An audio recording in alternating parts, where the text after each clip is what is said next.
विदर्भातलं महत्त्वाचं पीक असलेल्या सोयाबीननं यंदा शेतकऱ्यांचं कंबरडं मोडलं। लागवड खर्चही निघणार नाही इतका निचांकी दर मिळतोय। सरकारी खरेदी बंद केल्यामुळे खुल्या बाजारात सोयाबीनच्या दरानं तळ गाठलाय। हा दर गेल्या 8 वर्षातला निचांकी दर आहे।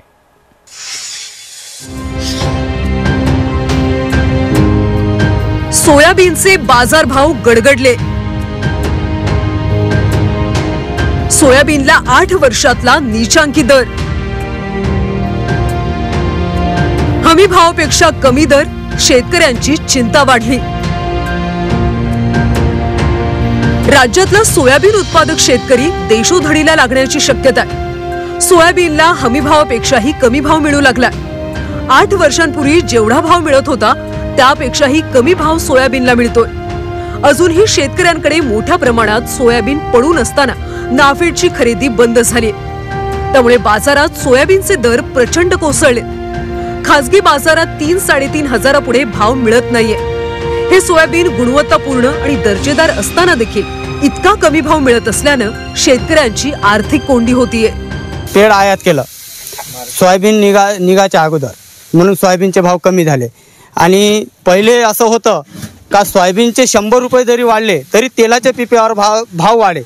आज तसं न होता तेलाच्या पिप्याचे भाव वाढत आहे आणि सोयाबीनचे भाव कमी होत आहे। अशी उलटी परिस्थिती होऊन राहिली। DOCला निर्यात न केल्याने देशांतर्गत उत्पादित झालेल्या सोयाबीनला आज शेतकऱ्यांना मातीमोल भावाने आपला शेतमाल विकावा लागत आहे।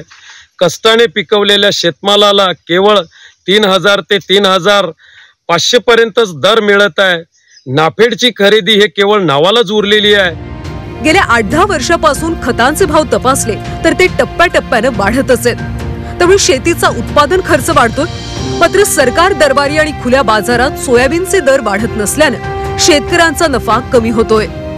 2023-24च्या खरीप हंगामात सोयाबीनचा प्रति क्विंटल दर 4600 रुपये होता। 2024-25 मध्ये हमी भावात वाढ करून तो 4892 एवढा करण्यात आला।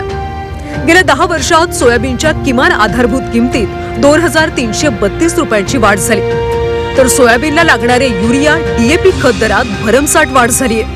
सोयाबीनचा विचार केला तर सोयाबीनचा एकरी खर्च जर म्हटलं, एकरी खर्च हा जवळपास जातो 15 ते 20 हजार। आणि त्या हिशोबाने जर उत्पन्न काढतो म्हणलं तर हा उत्पन्न 7 ते 8 हजाराचंच उत्पन्न येऊ राहिलं। कारण की कुठलंच कृषी विद्यापीठाचं बियाणं लावा किंवा कोणचं डबल सर्टिफाईड बियाणं लावा, ॲव्हरेज हा तुमचा 3 किंवा 4च्या वरती चाललाच नाही आहे।